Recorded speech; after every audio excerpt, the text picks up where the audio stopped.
Assalamu alaikum and welcome to Iqbal Ka Pakistan, the soft revolution in the making. Balki it's already made, and we see a lot of people coming on board as far as the information is concerned, exchanging information with each other and exchanging a lot of new knowledge that which was not available to us before. This program opened our eyes to alternative knowledges. Today جو آج کا جو شو ہے اس میں جو ہم بات کرنے جا رہے ہیں اور حکیم صاحب کے ساتھ جو ہم ڈسکس کریں گے وہ ہے rule of law. Rule of law جیسا کہ آپ سب جانتے ہیں کہ یہ شو ہے، اس کا نام اقبال کا پاکستان ہے، اور اقبال فلاسفر اور پوئٹ ہونے کے ساتھ ساتھ ایک لائر بھی تھے، اور وہ پوری دنیا میں گھومے اور پوری دنیا جرمنی انگلینڈ میں رہنے کے بعد انہوں نے پوری دنیا کا نظام دیکھا، ان کے لا سسٹم سب دیکھے، اور پھر آ کے یہ ڈاکٹرن جو ہے ہمارے لیے تیار کی مسلمانوں کے لیے، امت مسلمہ کے لیے. اور ہم یہ جاننا چاہیں گے اقبال نے how Iqbal perceive this whole phenomena and obviously through our own living, talking, walking encyclopedia about Iqbal mister Zaid Hamid صاحب. علی ماشاءاللہ، جس طرح آپ نے کہا کہ علامہ اقبال از اے ملٹی فیسٹڈ ڈائمنڈ. آپ ایک ہیرے کو لیتے ہو نا، اس کو آپ جس طرح سے دیکھو اس میں ایک فیسٹ ہوتا ہے. بالکل. one thing, I'm also as a youngster I was an amateur gemologist. اچھا you were. اور ہیرے جواہرات اور یہ ان پتھروں کی تراش خراش ہماری ہابی میں سے بھی تھا. ٹھیک. And I always used to be fascinated by this concept کہ ایک ہیرے کو، ایک رف ڈائمنڈ کو جب آپ تراشتے ہو، اس کو پالش کرتے ہو، اس میں فیسٹ دیتے ہو، اتنے چھوٹے سے ہیرے میں 57 کٹس لگے ہوئے ہوتے ہیں. It's amazing how many cuts you give. اور مقصد اس کا یہ ہوتا ہے کہ اس میں اس کی لائٹ، اس میں بریلینس نکل کے سامنے آئے، جو اس کی اوریجنل روشنی ہوتی ہے جو چھپی ہوئی ہوتی ہے، because cuts have not been put on it, facets اس کو نہیں دیے گئے. ٹھیک. انسان کے ساتھ بھی یہی ہوتا ہے، انسان کی پرسنالٹی کا بھی، ہر انسان میں وہ جوہر موجود ہوتا ہے، وہ ایسنس موجود ہوتا ہے، وہ بریلینس موجود ہوتی ہے. اس کو کوئی جوہری چاہیے ہوتا ہے، کوئی جولر چاہیے ہوتا ہے جو اس کو فیسٹس لگا کے کٹ کر کے ایک چھوٹے سے جسم پہ 58 کٹس لگائے، تب جا کے وہ اوریجنل بریلینس آپ کی نکلنا شروع ہوتی ہے. فارسی میں کہتے ہیں قدر جوہر شاہ دانت یا بدان جوہری. ایک ہیرے کی قدر یا بادشاہ جانتا ہے یا جوہری جانتا ہے. بالکل. عام لوگوں کو ہیرے کی قدر نہیں. علامہ اقبال امت کے وہ ہیرے ہیں جن کو اللہ تعالیٰ نے خاص طور پر ہمارے لیے بھیجا ہے، اور ان کی جس طرح کٹنگ کی ہے، جو فیسٹنگ کی ہے، ان کی جو پالشنگ ہے، جو گرائنڈنگ ہوئی ہے، ان کی اتنی ملٹی ڈائمینشنل پرسنالٹی ہے کہ آپ جس طرف سے دیکھو آپ کو ایک یونیک فیسنیٹنگ ڈیزلنگ پرسنالٹی نظر آتی ہے.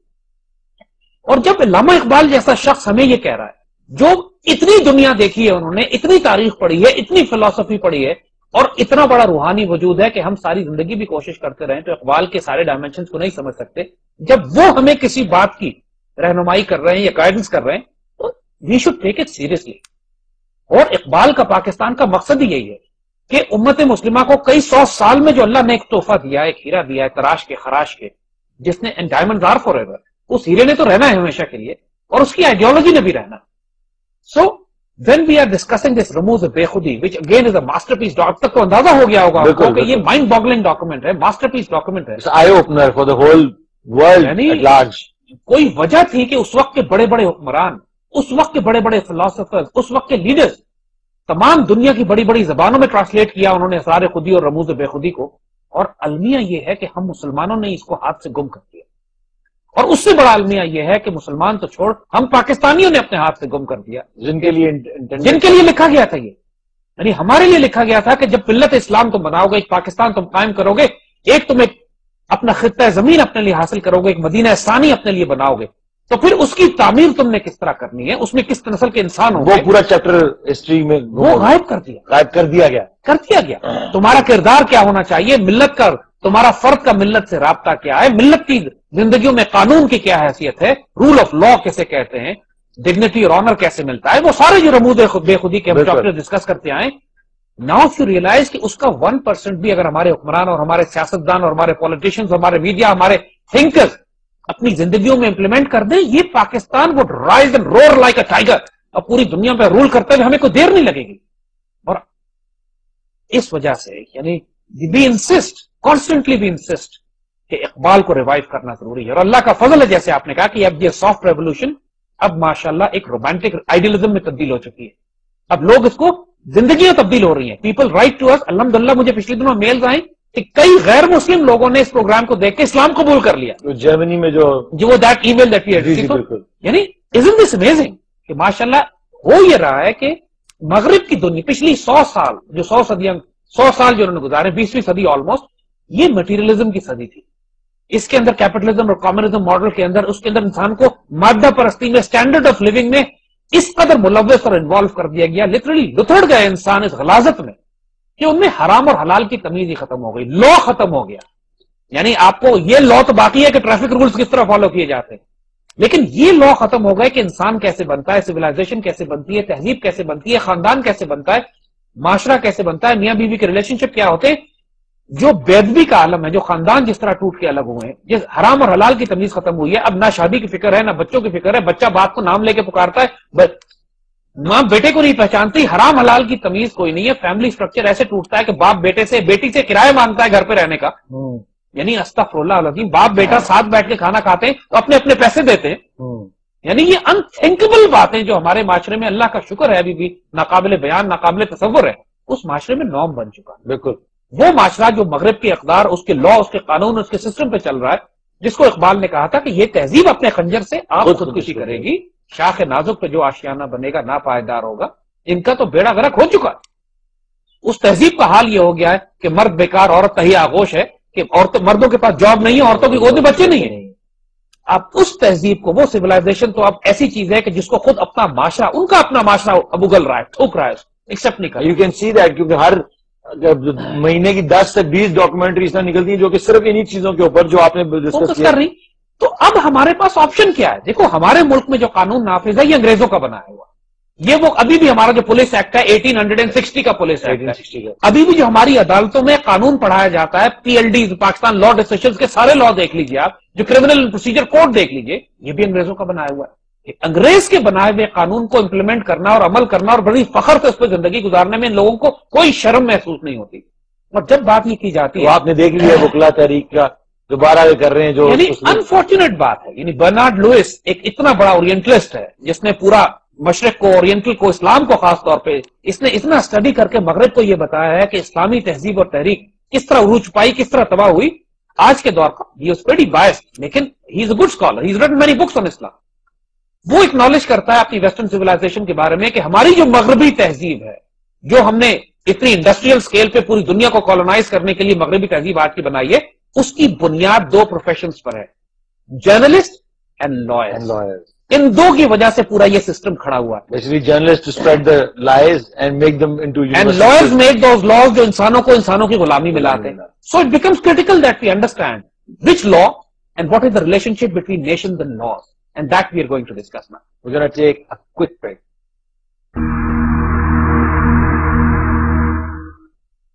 Welcome back. اب جیسے کہہ رہے تھے کہ جو انگلش لاز ہیں اور جو کہ ویسٹرن لاز جن کو ہم کہتے ہیں، اور شریعت کو لوگ اس طرح سمجھتے ہیں، پاکستان کے لوگوں کو اگر کسی کو کہے کہ شریعت کے مطابق چلو تو ان کو ایسے جس طرح کہتے ہیں کہ جن چڑھ گئے کہ یہاں شریعت، اس کا تو مطلب ہے کہ ہاتھ کاٹ دیں گے اور گردنیں کٹنی شروع ہو جائیں گی. اور یعنی کہ شریعت کو وہ طالبان کے ساتھ سوچتے ہیں، اور جو just and the right is what the western standards ہے.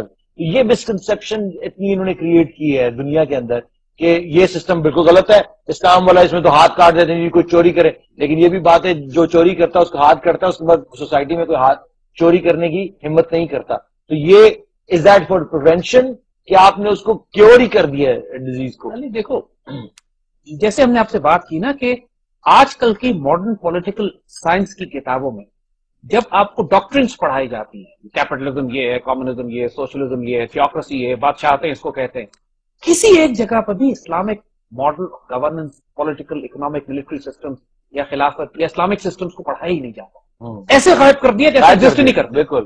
اور ہم لوگ ہنستے ہیں ان کے اوپر نا، جو ہماری جنریشن ہے وہ تو ہنستی ہے کہ کیا ہے یار یہ تو. اس لیے کہ ہمارے بچوں کو یہ بتایا ہی نہیں گیا کہ there were times کہ جب Muslim ruled Spain, there were times when we were خلافت عباسیہ جو کہ چین سے لے کے یورپ تک پھیلی ہوئی تھی، اندلوسیا میں 800 سال تک most greatest and finest of civilisation created. خلافت عثمانیہ جس کا آج گرینڈیور آپ دیکھیں جا کے استنبول میں جائیے، انسان کی آنکھیں پھٹی کی پھٹی رہ جاتی ہیں کہ اتنی شاندار تہذیبیں جو صدیوں بنتی رہیں وہ ساری شریعت based. they were all based on Quranic and Islamic laws.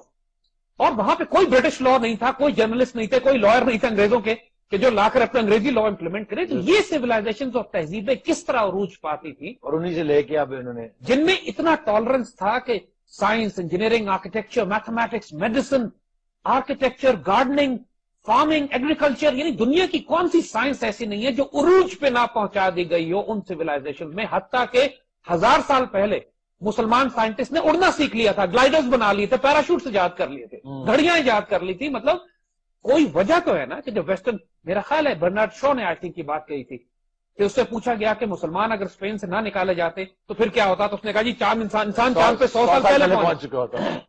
تو اگر آپ واقعی پڑھیں اس سویلائزیشن کو جو مسلمانوں نے بلڈ کی تھی اور جو اس میں ٹالرنس تھی اور ٹیکنالوجی تھی, اور other cultures and religions, and it was modern society, it was modern and moral, and it was based on Quranic scriptures, it was based on divine laws, it was based on sharia. اور 1400 سال کی مسلم تاریخ میں آپ دیکھ لیجئے کتنے لوگوں کے ہاتھ کاٹے گئے ہیں اور کتنے لوگوں کو پتھر مار کے, یار 2 یا 4 یا 5 یا 8 یا 10 ایگزامپلز ہیں. Because the laws employed are so strict کہ ان کو اپلائی کرنے سے پہلے جو مورل ویلو, جو کہ کنڈیشنز ہیں, کرائٹیریا سیٹ کیے جاتے ہیں, وہ اتنے ہارش ہیں کہ کوئی اسی انسان پر ظلم ہونے کا سوال ہی پیدا نہیں ہو سکتا. اور جو جسٹ سوسائٹیز کریٹ کی ہیں ہم نے 1400 سال کی تاریخ میں, ہر جگہ مثالیں اس کی دی گئی, اس کے مقابلے پہ آج کے لاز کے ساتھ اس کو کمپیئر کیجیے تو یہ ریئلائز کہ یہ پریکٹیکلی جو لاز آج دنیا میں امپلیمنٹ کرتے ہیں یہ سٹون ایج کے لاز ہیں, یہ کیو ایج کے لاز ہیں, یہ جنگل کے لاز ہیں, یہ وہ لاز ہیں, یہ لاز آف دا ٹائرنٹس ہیں, یہ لاز آف دا ٹائرنٹس ہیں. یہ لاز بنائے گئے تھے you can't do this, you can't do that, you can't do this, Ghulam قوم کو غلام رکھنے کے لیے. یہ لاز اس لیے تو نہیں آزاد کیے گئے تھے کہ ایک مسلمان قوم کی خودی سیلف ریسپیکٹ, عزت اور غیرت کی حفاظت کی جائے اور اس کو ایک ڈگنیفائڈ قوم کے طور پر دنیا میں اٹھنے کی اجازت دی جائے. یہ قانون بنا انگریزوں نے, کمشنر, ڈپٹی کمشنر اور یہ سارے نظام جو بنائے تھے غلام رکھنے کے لیے. بالکل بالکل صحیح کہہ رہے ہیں. ہمارے سیشن کورٹ سے لے کے ہائی کورٹ سے سپریم کورٹ تک اور تھانہ کچہری میں چلے جائیے, ایک کسی کے براؤن صاحب کا کانسیپٹ ہے, ایک کسی کے مرنے پہ سکسیشن سرٹیفکیٹ بھی بنوانا پڑے تو بیچاری بیوہ خجل ہو جاتی ہے, بیچاری اپنے میاں کی وراثت کے لیے سرٹیفکیٹ نہیں بنوا سکتی because the procedures made are so humiliating, so insulting. آپ روز کچہری میں جا کے حال دیکھ لیجئے, لوگ رو رہے ہوتے ہیں, بیوہ یتیم مسکین, کہ ان کے ساتھ اس قانون میں حشر کیا ہو رہا ہے. So coming to that, what does Iqbal سے اگین, آئیے اقبال سے پوچھتے ہیں کہ اقبال پہلے تو یہ ڈیفائن کرتے ہیں کہ ملت اور قوم کا اور لا کا قانون کا ریلیشن شپ کیا ہے, پھر وہ یہ کہتے ہیں کون سا قانون. بھائی دنیا میں برٹش لا ہے, رومن لا ہے, جرمن لا ہے, چائنیز لا ہے, رشین لا ہے, انڈین لا ہے, which law should be follow. آئیے let's discuss, let's see what Iqbal says, کیونکہ اس سے بہتر آپشن کوئی نہیں ہے ہمارے پاس. یہ سوڈو انٹلیکچوئلس کی ہمیں ضرورت نہیں ہے جو آج ہمیں مشورے دے رہے ہیں کہ جمہوریت میں تمہارا حل ہے اور انگریز کا لا امپلیمنٹ کرو, اور رول آف لا کا مطلب یہ کہ برٹش لا مزید امپلیمنٹ کر دیا جائے ہمارے سروں کے اوپر. We don't accept this definition of rule of law, not at all, not at all. حال یہ ہے کہ جب سپریم کورٹ اور فیڈرل شریعت کورٹ میں ہماری پٹیشن فائل کی جاتی ہے کہ سود اور ربا کے نظام کو ختم کرنے کے لیے, تو 30 سال ہو گئے اس پٹیشن کو فٹ بال بنایا ہوا ہے, ادھر سے ادھر بھیج رہے ہیں, کیونکہ وہ کبھی چینج کرنا ہی نہیں چاہتے. they don't want to change it. اللہ اس کے but they also pitching Islamic banking جو کہ exactly same thing in another form. یعنی قرآن جیسے کہتا ہے یخادعون اللہ والذین آمنوا وما یخدعون الا انفسهم, دھوکہ دیتے ہیں اللہ کو اور مومنین کو, اصل میں اپنے آپ کو دھوکہ دے رہے ہیں. بالکل بالکل. جی this is what these system do, کہ آپ جب زیادہ شور کرتے ہیں تو وہ آپ کو ٹرینکولائزرز, آپ کو تھوڑے سے سیڈیٹیوز یہ دے کے چپ کرانے کی کوشش کرتے ہیں. The system remains. But now let's discuss what Iqbal says, what law is. اس سے پہلے احمد قریشی صاحب جو کہ ایک تجزیہ نگار ہیں, وہ ہمارے ساتھ فون پہ موجود ہیں. السلام علیکم جی. وعلیکم السلام, کیسے ہیں آپ؟ کیسے ہیں آپ سر؟ دعائیں آپ کی, ہم بیٹھے ہیں یہاں پہ, آپ کا بڑا ذکر ہوتا رہتا ہے. یہ زید احمد صاحب بیٹھے ہوئے ہیں, کیا کہنا چاہیں گے آپ؟ سلام دینا چاہتا ہوں, اور ایک تو میں آپ دونوں کو بہت داد دینا چاہتا ہوں اس بات کی کہ آپ لوگوں کو شاید اندازہ نہیں ہے کہ آپ دونوں کے بیٹھنے سے یہاں اس پروگرام کی وجہ سے, اور آپ کی جو یہ گفتگو ہے پچھلے چند ہفتوں سے جو ہم دیکھ رہے ہیں, اس سے ایک چیز جو ہوئی ہے ہمارے معاشرے میں, وہ یہ ہے کہ جو پاکستان کی ینگر جنریشن ہے, جو کہ اس وقت پاکستان کی آبادی میں میجورٹی میں ہے, اس کو, اس نئی جنریشن کو, جن کو میں کہتا ہوں کہ یہ تیسری جنریشن ہے, تھرڈ اور چوتھی جنریشن ہے پاکستانیوں کی آزادی سے اب تک, اس جنریشن میں آپ دونوں نے بیٹھ کر ایک عظیم مفکر دیا ہے اس جنریشن کے لیے, اس جنریشن کے لیے جس نے اس عظیم ہستی کو نہیں دیکھا. اور اب تک ہم تو کتابوں میں ہی پڑھتے تھے. میں بھی اپنے آپ کو طرح سے اسی جنریشن، آپ کی جنریشن، علی عظمت کی جنریشن، زید حامد کی جنریشن کا حصہ میں بھی ہوں. اور میں یہ بالکل وثوق سے کہتا ہوں کہ ہمارے لیے علامہ اقبال اور قائد اعظم کتابوں میں ہی رہ گئے تھے. اور یہ آپ کا پروگرام، علی عظمت کی باتیں، زید حامد صاحب کی باتیں، آپ دونوں کی باتیں سن کے مجھے تو اکثر لگتا ہے کہ جیسے کہ ایک زندہ ہستی کے بارے میں آپ بات کریں، جو کہ وہ واقعی ہیں لیکن ہماری ینگر جنریشن نہیں تھی. تو اس کو کنگریچولیشن میں کہنا چاہتا ہوں. اور اب کوئکلی میں ایک سوال پوچھنا چاہوں گا آپ کی اس موضوع کے حوالے سے، اور وہ یہ ہے کہ تھوڑا سا ایکسپلین کریں میرے لیے بھی اور آپ کے جو ویورز ہیں ان کے لیے بھی، کہ میں اس سے بالکل متفق ہوں کہ مجھے بہت اچھا لگتا ہے انگریز کا نظام، لیکن بالکل سوٹیبل ہے. ہمیں اپنے نظام کی ضرورت ہے، اس میں کوئی شک نہیں ہے. اور ہم بیسٹ پریکٹسز جو ہیں دنیا بھر میں، اس سے ہم استفادہ کر سکتے ہیں، لیسنز لے سکتے ہیں، لیکن ہمیں بالآخر اپنے لیے اپنا ہی نظام پیدا کرنا ہوگا. اب سوال یہ ہے کہ اگر ہم جب یہ بات کرتے ہیں کہ اپنا نظام پیدا کرنا ہوگا، اور ظاہر ہے اس میں شریعت کا، اسلام کا، ان سب چیزوں کا بہت بڑا حصہ ہے، تو کیا اس کا مطلب یہ ہے کہ ہمارے یہاں پھر ڈکٹیٹرشپ ہو؟ میری نظر میں اس کے سوال کا جواب بہت واضح ہے، لیکن میرے خیال میں بہت لازم ہے کہ آپ دونوں، علی عظمت اور زید حامد صاحب، ہماری جو ینگر جنریشن ہے جو آپ دونوں کو دیکھ رہی ہے، یہ تھوڑا سا ایکسپلین کریں. یہ کنفیوژن ہے کیونکہ آپ لوگوں کے جو مخالف ہیں وہ پھر باتیں یہ کرتے ہیں، نہیں نہیں دیکھو یہ جو باتیں کر رہے ہیں یہ تو ڈکٹیٹرشپ کی باتیں کر رہے ہیں. تو تھوڑا سا یہ ایکسپلین کریں کہ ہمیں تو ضرورت ہے اپنے نظام کی، ہمیں ٹیلر کرنا ہے اپنا نظام، اور ہمیں پتہ ہے اس میں انگریڈینٹس کیا ہیں. اس میں ہمارا اپنا کلچر ہے، ٹریڈیشنز ہیں، ہمارے شریعت ہے، ہماری دین ہے. لیکن کیا اس کا مطلب یہ ہے کہ ڈکٹیٹرشپ ہوگی ہمارے یہاں؟ اس پہ میں آپ کا جواب سننا چاہتا ہوں. اور بہت شکریہ. Thank you very much Ahmed sahab, بہت بہت شکریہ آپ کا ہمارے شو پہ آئے. زید صاحب اس کا جواب دیں گے لیکن اس بریک کے بعد. السلام علیکم اینڈ ویلکم بیک. ابھی بریک سے پہلے احمد قریشی صاحب ہمارے ساتھ فون پر موجود تھے اور انہوں نے ایک بہت زبردست ہماری تعریف کی، بڑا اچھا لگا. تعریف کس کو اچھی نہیں لگتی، لیکن اس کے ساتھ ہم یہ بھی کہہ رہے کہ سب تعریفیں خدا کی ذات کے لیے، لیکن ہم اگر اس ساری انفارمیشن، اس نالج کے لیے ایک چینل کا کردار ادا کریں، اس کے علاوہ ہمارا کوئی بھی اس کے اندر ہمارا کوئی چکر نہیں ہے. اور جیسا کہ آپ نے بات کی زندہ ہستی کی، ہم جیسے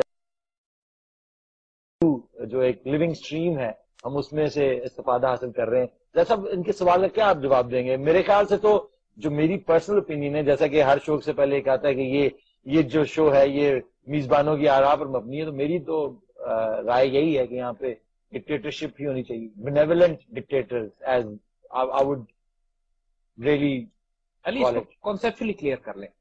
دیکھیے پاکستان کے اندر ہمارے ہاں تین بڑے بڑے آرڈرز ہیں، سسٹمز ہیں جن کو ریپلیس کرنا ہے. یہ ریفارم نہیں ہو سکتا، ریپلیس ہوں گی. بہت سی چیزیں جن کو ریفارم کیا جا سکتا ہے، مثلا وابدہ ہے، ریلویز ہے، پی آئی ہے، اس کو ریپلیس کرنے کی ضرورت نہیں ہے. ٹھیک ہے، ان کا دماغ ٹھیک کیا جا سکتا ہے اسی سسٹم فریم ورک کے اندر. ٹھیک، they can start delivering, perform اچھے کر سکتے ہیں. آرم فورسز کا ادارہ ہے، ہماری ریلویز ہے، جیسے ہم نے کہا اس میں کوئی غیر اسلامی بات نہیں ہے. ریلویز میں اور پی آئی اے میں ان کو صرف ان کی مینجمنٹ ٹھیک کرنی. ٹھیک ہے. But there are certain systems which are completely contradictory, inhuman, un-Islamic, unnatural, اور ہمارے اپنے مزاج اور اقدار کے ساتھ یہ نہیں چلتے. یہ انگریزوں کے دیے ہوئے ہیں. جی. اور جب ہم نے بات کی کہ یہ سسٹم انگلینڈ میں ہی چل سکتا ہے، ان کے ملک، اپنے ملک میں بھی انہوں نے یہ نہیں چلائے ہوئے، وہاں نہیں چلتا. وہاں انہوں نے آزاد قوموں والے لا اپنے لوگوں کے لیے، اپنی قوم کے لیے رکھے ہوئے. غلام والے قوم انہوں نے لا ہمارے لیے رکھے. ایک ہمارا سیاسی نظام، جو پولیٹیکل آرڈر ہمارے پاس ہے، اس سے زیادہ ناپاک اور پلیت پولیٹیکل سسٹم ہو ہی کوئی نہیں سکتا. بالکل. کہ آپ کو یو ہیو ٹو بی کا کوئی ریٹن کانسٹیٹیوشن ہی نہیں ہے. بالکل. وہ اتنی فلیکسیبل رکھا ہے، انہوں نے اتنا ڈائنامک رکھا ہے اپنے آپ کو کہ زمانے اور حالات کے مطابق اپنے آپ کو تیزی سے ایڈجسٹ کر لیتے ہیں. اور اپنے اکاؤنٹیبلٹی لاز اتنے سخت رکھے ہیں کہ وہاں پہ کھلم کھلا کرپشن کر کے آپ پھر الیکٹ نہیں ہو سکتے، سامنے نہیں آ سکتے. لیکن کرپشن وہاں پہ بھی ہے سر، بہت کرپشن ہے، لیکن کرپشن چھپا کے ہوتی ہے. اگر پبلک میں پکڑی ایگزیکٹلی سملر ڈیموکریٹک اور لبرل، وہ ایک سرکس انہوں نے رکھا ہوا ہے، ساتھ بادشاہت کو بھی رکھا ہوا ہے، ساتھ ڈیموکریسی کا ڈرامہ بھی ہے. کنٹرول وہی ان کو Rockefellers and Rothschilds اور وہی سارے سسٹم ان کو دونوں طرف سے کنٹرول کر رہے ہیں. We know this, those who control the media, Peter Maddox and the system,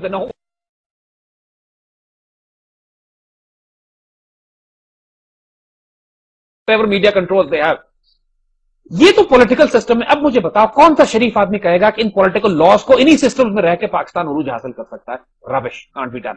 second system that needs to be replaced, completely replaced, is the economic model. یہ سود اور ربا کا نظام, یہ جو بینکنگ, جس میں تو صاف صاف اللہ رسول سے جنگ. How can you follow this system and continue this system جو کہ فریکشنل ریزرو بینکنگ کے ذریعے, فالس پیپر کرنسی کے ذریعے, فالس کریڈٹ کے ذریعے, جھوٹ بول کے, فارن ایکسچینج فلکچویشن کو کنٹرول کر کے, ٹیکسز لگا کر پورے ملک کی کمر توڑ کے رکھ دیتے ہیں. اور پھر آپ یہ کہیں کہ اس سسٹم سے ملک خوشحال ہو جائے گا, جو سسٹم انٹرنسکلی ڈیزائن کیا گیا ہے ملکوں کو غریب کر کے, لوگوں کو غلام رکھنے کے لیے, یعنی تلاش کرنے کے لیے, اس لیے کیا گیا کہ سارے ملک 17 کروڑ کے غلام بن کے صرف یہودیوں کو سود ادا کریں. Again this system needs to be replaced. Islamic economic models have to be brought, جس میں سود اور ربا کا نظام نہ ہو, ڈسٹریبیوشن آف ویلتھ ایکول ہو, جس کے اندر ٹیکسز کوئی نہ ہو. انکم ٹیکس فری انوائرمنٹ ہوتی ہے کہ اسلامک اکنامک ماڈل, بالکل there no income tax. Income tax تو ویسے بھی انکانسٹیٹیوشنل ہے, ویسے ہی حرام ٹیکس, حرام ٹیکس ہے بالکل, اور پوری دنیا میں.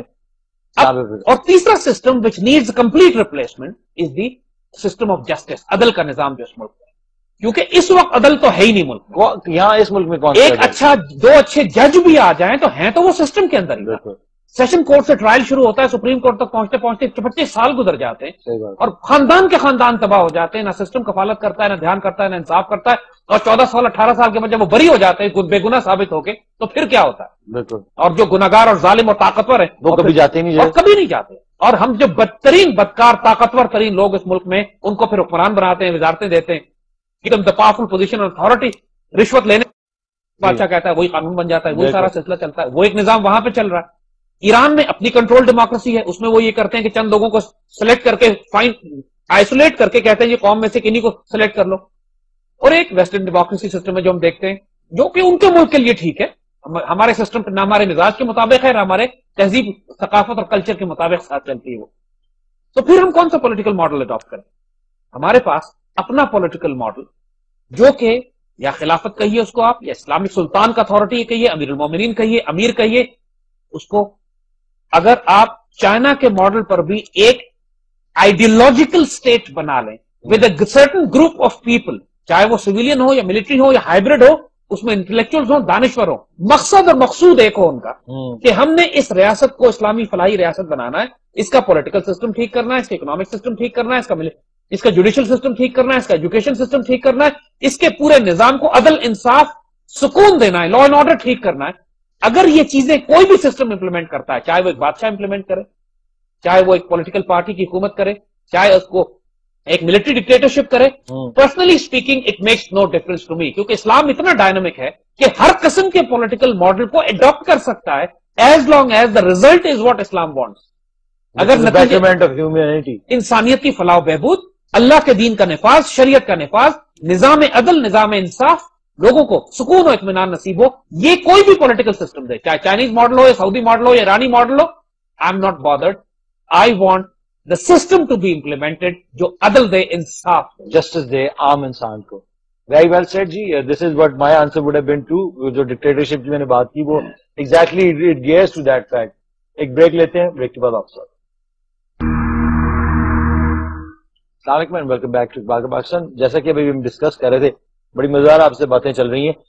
جو پاکستان کی جو کرنٹ افیئر ہے اس وقت, جو پاکستان میں تو نہ اسلامک لا ہے, نہ انگریزوں کا, نہ ویسٹرن, نہ زائنسٹ, یعنی کہ کوئی بھی اگر لا آپ کہہ لیں, جو پاکستان کی جو عدالتیں ہیں وہ ایک مذاق بن چکی ہیں. ابھی لائرز کی ایک پوری موومنٹ ہوئی, انہوں نے کہا جی ہم نے چیف جسٹس کو چھڑوا لیا اور بنا دیا, اور یہ, اور بہت سارے ججز بھی میرے پاس آئے, ہمارے کچھ جاننے والے دوست لوگ احباب بھی ہیں, انہوں نے کہا کہ آپ نے ہمیں مبارکباد نہیں دی. میں نے آپ سے شاید پہلے بھی یہ بات کی ہے, تو میں نے ان سے پوچھا کس بات کی مبارکباد, کہ ہم نے یہ جنگ جیت لی.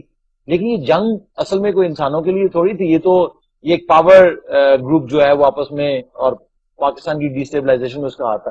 پاکستان میں تو کسی قسم کا لا بھی, چاہے وہ اسلامک ہو یا برٹش ہو, کوئی بھی لا قائم نہیں ہے, یا اس کی تائید نہیں کی جاتی کہ کرپٹ بندہ جو ہے وہ پارلیمنٹ میں نہیں آ سکتا, یا بی اے کی ڈگری چاہیے, وہ ساری ریورس کروا دی ہیں. ابھی وہ مشرف کر کے کیا تھا, انہوں نے آگے واپس کروا دی کہ نہیں جی اپنا فلانا نظام بھی چینج کر دو, بلدیاتی نظام, جو کہ کچھ چند شہروں کے لیے یا بہت سارے بڑے شہروں کے لیے کام کر رہا تھا. کراچی شہر جہاں میں خود رہتا تھا, وہاں پہ کام کیا بلدیاتی نظام, جو کہ ناظم والا سسٹم آیا, انہوں نے ایسے ایسے کام کیے وہاں پہ کہ عقل دنگ رہ جاتی کہ 5 سال میں کام کیا. لاہور میں, باقی اور سب شہروں میں وہ نظام کام کیا.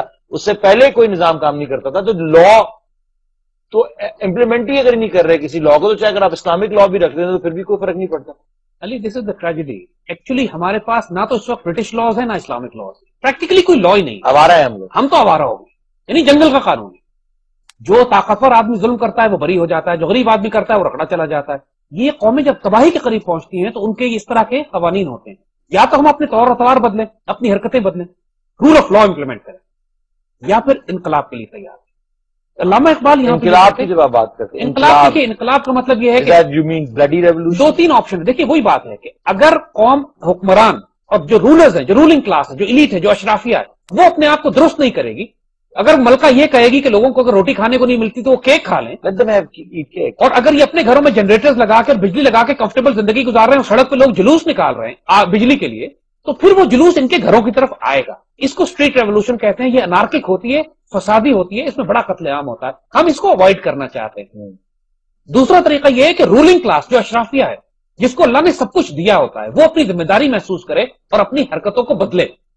اگر وہ اپنی حرکتوں کو نہیں بدلے گی تو پھر وہ انقلاب سڑک پہ آتے ہیں جو نارکک ہوتے ہیں. پھر تحریک طالبان پاکستان طرح کی، اور سڑکوں پہ جلوس اور آگ لگانا اور پتھراؤ کرنا اور قتل و غارت اور دہشت گردی، پھر یہ شروع ہو جاتی ہے. جس طرح وینیزویلا میں ہوا ہے. وینیزویلا میں لوگ، جو عام لوگ تھے، وہ نکلا ہے سڑکوں، اور جو اشرفیہ وہاں کی تھے وہ ڈرنا شروع ہو گئے کہ یہ ہمارے گھروں میں نہ آ جائیں، گھروں میں ہم ان کو کچھ دے ہی نہیں رہے. ایگزیکٹلی. اور پھر اس کے نتیجے میں الٹیمیٹلی پھر فوج ٹیک اوور کرتی ہے، جب کیوس اور انارکی کو بچانے کے لیے کہ الٹیمیٹ ونر از دی آرمی. پھر فوج، ظاہر طاقت اس کے پاس ہوتی ہے. تو یہاں پر انفارچونیٹلی حکمران اس قدر لتھڑے ہوئے ہیں ناپاکی میں، پلیتی میں، حرام کھانے میں، کہ وہ ان کو کوئی پرواہ نہیں ہے اس بات کی کہ نیچے لوگ کس تکلیف، بجلی کے بل کس طرح دے رہے ہیں، آٹا کس طرح خرید رہے ہیں، اتنی تکلیف میں ہیں لوگ.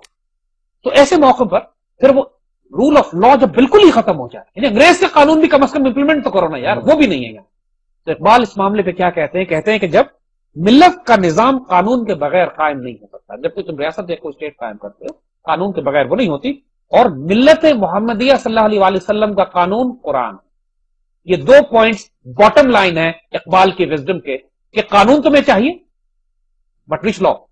قرآن. ہمیں انگریز کا بنایا ہوا، کسی لائر کا لکھا ہوا قانون نہیں چاہیے. ہم کو اللہ اس کے رسول صلی اللہ علیہ وسلم کا دیا ہوا قانون چاہیے. کہتے ہیں کہ جب کسی ملت کے ہاتھ سے قانون چلا جاتا ہے تو خاک کی مانند، مٹی کے مانند اس ملت کے اجزاء بکھر جاتے ہیں.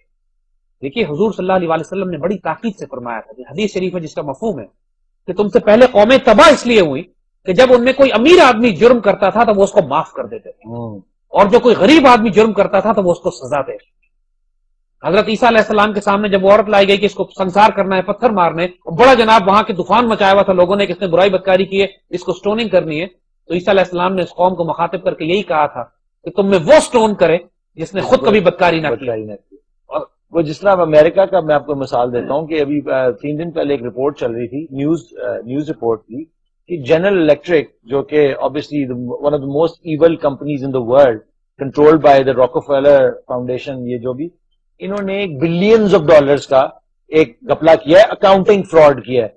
تو جب اس طرح ہر سال کی رپورٹس آتی ہیں کہ جتنی بڑی کارپوریشنز ہیں وہ بلینز آف ڈالر کی اکاؤنٹنگ فراڈ کرتی ہیں، اور بیسیکلی IRS ان کو سلیپ آن دا ریسٹ کر کے کہتی ہے چلو تم نے 6 بلین کھائے تو ایسا کرو 50 ملین دے دو، تمہاری جان چھوڑ دیتے. تو وہ جو 6 بلین کا فراڈ کر کے کھا گیا ہے، اینرون یا یہ یا وہ یہ سوسائٹی کو آپ کیا طریقہ کار بتا رہے ہیں کہ دیکھو تم نے اگر 2 بلین کا 50 بلین کا فراڈ کیا تو وہ اچھا ہے، لیکن اگر تم نے کسی سے $50 چوری کیے ہیں، 50 روپے چوری کیے ہیں، 50 روپے کا فراڈ کیا تو تمہیں سخت سے سخت. دیکھیے یہی ہمارے ملک میں بھی کر رہے ہیں نا، اربوں روپے کھا گئے یہ لوگ. اس کے بعد نیشنل ریکنسیلیشن آرڈیننس آ گیا، سب معاف ہو گیا. اس کے بعد پلی بارگین کر لی، تم نے 50 ارب کھائے تو 50 لاکھ روپے پاکستان کے خزانے میں جمع کرو، باقی معافی تم لے کے جاؤ پوری دنیا میں، جہاں جا کے تم جزیرے خرید لو، سوئٹزرلینڈ میں لینڈسکیپ خرید لو، آسٹریلیا میں فارم ہاؤس لے لو، تمہیں معافی ہے. جو تم نے ملک کو ابھی جو انہوں نے ایک ڈرامہ کیا ہے، یہ جو پورا ڈرامہ بھی چلا ہے، سارے رول بیک کر دیے گئے ہیں، جتنی بھی ہمارے پچھلے حکمران نے ہمارے اوپر چیزیں تھوپی تھیں اب انہوں نے واپس کر دی.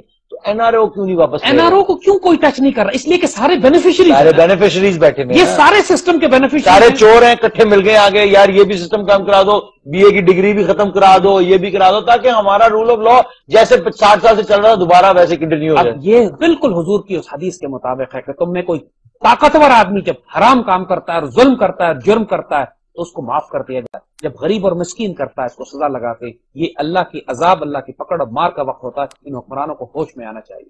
کیا ان کی وجہ سے ہمارے اوپر بھی عذاب آئے گا؟ کیونکہ ہم تو اس ظلم میں شامل نہیں ہیں. ہم اس کا شامل نہیں ہیں، ہم اذان دے رہے ہیں. ہم شامل ہیں کیونکہ ہم اس ظلم کے سامنے آواز نہیں اٹھا رہے، شاید اس لیے ہم بھی شامل ہیں. نہیں علی، اللہ کے فضل سے ہم آواز اٹھا رہے ہیں. بالکل ہم تو اٹھا رہے ہیں، لیکن جو لوگ عام اور پوری قوم اٹھائے گی آواز. اب پوری قوم کی میں بات کر رہا ہوں. کسی ایک کو اذان دینی پڑتی ہے، پھر قوم اس کے ساتھ آتی ہے انشاءاللہ تعالی. Let's take a break, we'll come back and then conclude the show.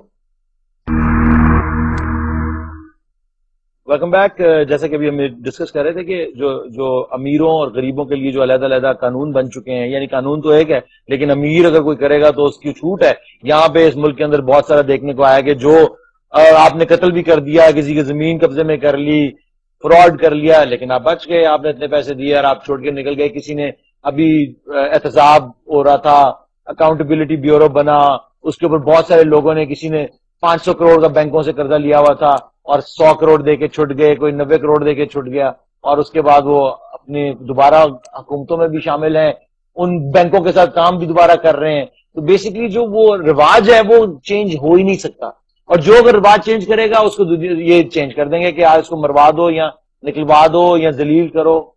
وہ ٹھیک ہے، ہم مایوس نہیں ہیں، we see this but we also know the solution. یہ اچھی بات ہے، کرنے دو ان کو، ایکسپوز ہو رہے ہیں یہ لوگ. اب یہ اس کے بعد ان کے پاس کوئی دلیل نہیں ہے یہ کہنے کے لیے اس سسٹم کو ہم چلانا. آپ مجھے بتائیں جو حکمران اس وقت بیٹھے ہوئے ہیں اس ملک کے اندر، جو ان کے خلاف کیا کم ثبوت تھے؟ کیا اب ان کو آگے دوبارہ بٹھا دیا گیا ہے اور ہمارے سروں پہ آگے بٹھا دیا کہ کسی نے ایک لفظ، ایک سوال نہیں کیا؟ یہ وہی میڈیا ہے جس پہ ہم آج بیٹھے ہوئے ہیں.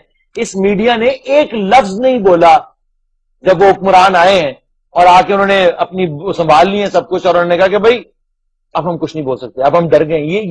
یہ کیا ہے؟ اس بات کو یاد رکھو جو کہ برنارڈ لوئس نے بات کہی تھی، ہمارا پورا کفر کا نظام جو دنیا پہ قائم ہے، یا وکیلوں پہ قائم ہے یا میڈیا پہ قائم ہے، جرنلسٹ پہ قائم ہے، ہم ان کا طریقہ کار ہی یہی ہے. اور یہ اسی سچ کی لگن، سچائی کی تلاش، سچائی کی لگن اور truth but nothing but truth, یہ جو ان کے سلوگنز ہیں، یہ سے جھوٹ کے علاوہ کچھ نہیں ہے. اس میں آپ کو کچھ مجاہد ملتے ہیں.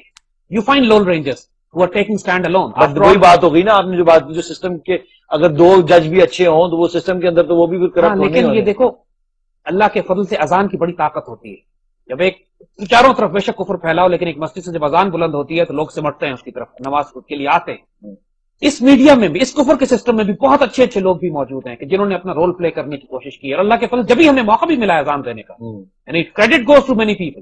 ہمیں یہاں بھی جو ہم بیٹھے ہیں تو کچھ لوگوں کا کریڈٹ ہے اس بات کے باوجود کہ پورا سسٹم جو ہے اس مخالفت میں ہماری بات کام کر رہا ہے، لیکن ہمیں اللہ نے موقع دیا ہے اذان دینے کا. اس سے پہلے بھی جو دوسرے چینلز کے اوپر ہم کام کرتے رہے، certain good people are still there who want to play their role. اور انشاءاللہ ان تھوڑے کام کی برکت لوگ تو ہمیشہ ہوں گے، اور اس تھوڑے کام کی برکت سے بہت بڑی تبدیلی آ جاتی ہے. اقبال کہتے ہیں کہ مسلمان کی ہستی صرف قانون سے وابستہ ہے. جب مسلمان آوارہ ہو جائے، قانون کی پابندی نہ کرے، پھر وہ مسلمان نہیں. قانون مسلمان کے لیے قانون شریعت.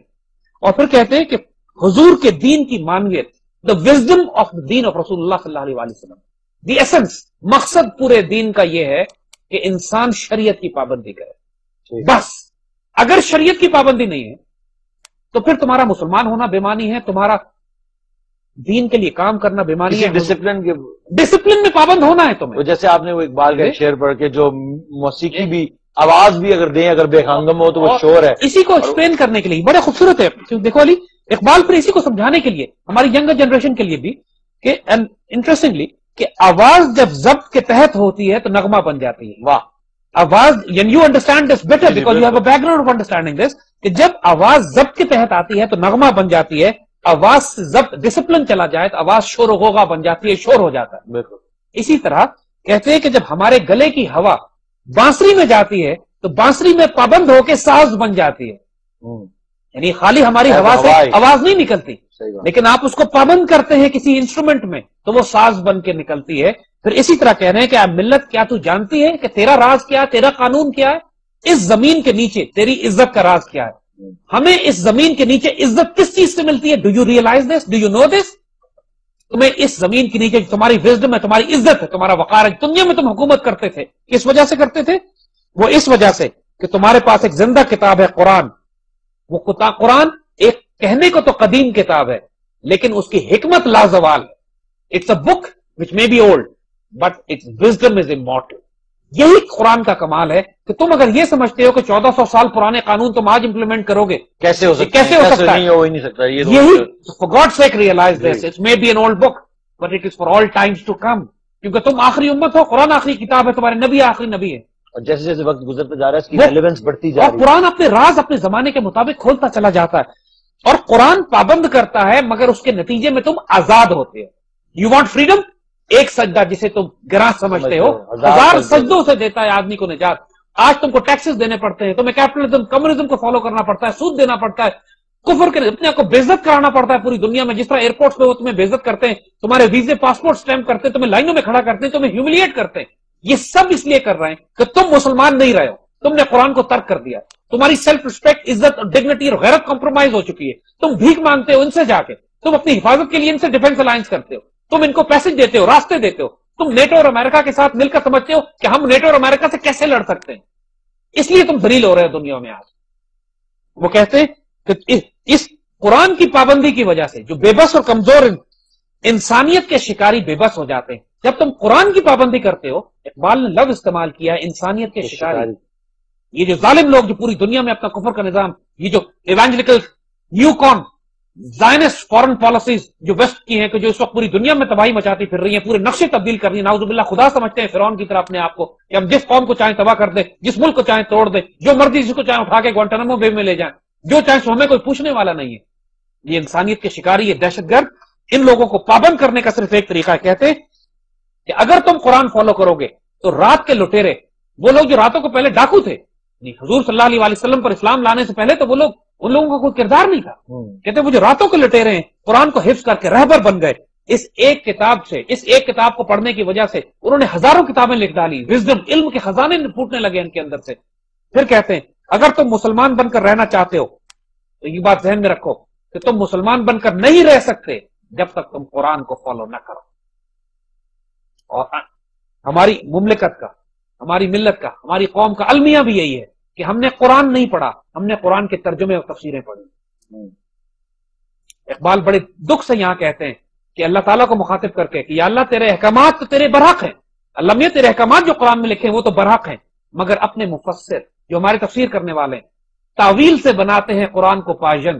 یعنی تعویل اتنی کرتے ہیں کہ قرآن کو سنسکرت کی ہندو کی کتاب بنا دیں. ہندو مذہب کی کتاب ہے پاجن، کمپلیکیٹڈ مشکل بک ہے. یعنی جس طرح ہم لوگوں سے کہا جاتا ہے کہ اقبال بڑا مشکل ہے، اس طرح ہمارے بچوں کو یہ بھی کہا جاتا ہے کہ قرآن بڑا مشکل ہے، یار عربی سیکھنے کی ضرورت نہیں ہے، قرآن پڑھنے کی ضرورت نہیں، بس کچھ ترجمے پڑھ لو. ترجمے سے قرآن کی وزڈم نہیں آتی. ہم کو جس طرح ساری زندگی ہم کوشش کرتے ہیں اس طرح ہم کو قرآن عربک میں پڑھنے کی اور عربک ٹیکسٹ میں لٹرل ٹرانسلیشن کر کے پڑھیں تاکہ قرآن کی عربک وزڈم ہم کو براہ راست سمجھ میں آئے. بغیر قرآن سے تعلق کے مسلمان بننا ممکن نہیں ہے، آزادی ممکن نہیں ہے، غیرت ممکن نہیں ہے، ڈگنیٹی ممکن نہیں ہے. جس طرح ہم اقبال سے پاکستان زندہ کر رہے ہیں، اس طرح ہمیں اقبال کے پاکستان کے ساتھ اقبال کے اور اللہ کے رسول کے قرآن کو بھی زندہ کرنا ہے. And that is the message is the same in both the books, Quran and کلام اقبال. بہت بہت ویری ویل سیڈ.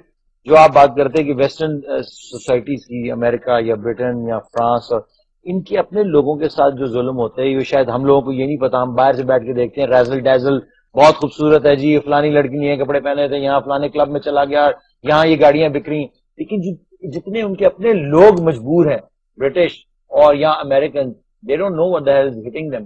بٹ لیکن وہ کیونکہ اس کفر کے سسٹم کے اندر اتنے دب چکے ہیں کہ وہ تو اس کے بارے میں آواز بھی نہیں اٹھا سکتے. ان کے پاس تو آپشن ہی کوئی نہیں، آواز نہیں اٹھا سکتے. یہ ختم ہو گیا تو ہم کیا کریں گے. تو یہ ایک بہت ڈارک ٹائم ہے میرے خیال سے پوری ہیومینٹی کے لیے. اینڈ ذمہ داری ہم پر آ جاتی ہے. بالکل، اس لیے کہ سولوشن اور حل ہمارے پاس ہے جی، اور کوئی اس کے علاوہ کسی سوال ہی پیدا نہیں پیدا. Absolutely not. That's very well said G. I would say the same thing. I completely agree with Dr. Hakeem Sahib again and again, engineer Sahib, Hakeem Sahib. And thank you very much for joining us again on the second season of the episode 28, Iqbal Ka Pakistan. This revolution will be televised, inshallah.